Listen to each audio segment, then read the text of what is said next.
ครับสุดข้างท้ายหันออกเข้าอยู่แล้ว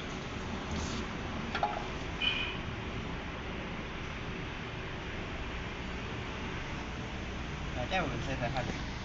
ใส่ผ้านั่นละขาดก็จังเปลี่ยนให้ค่อยไหมไม่สิขาดเลยดิ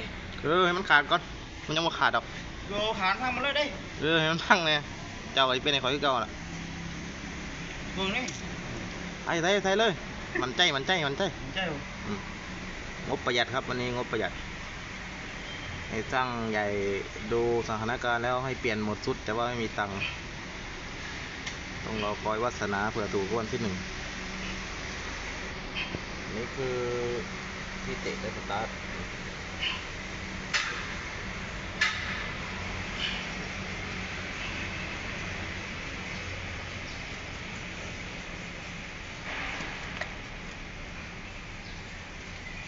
หนีบ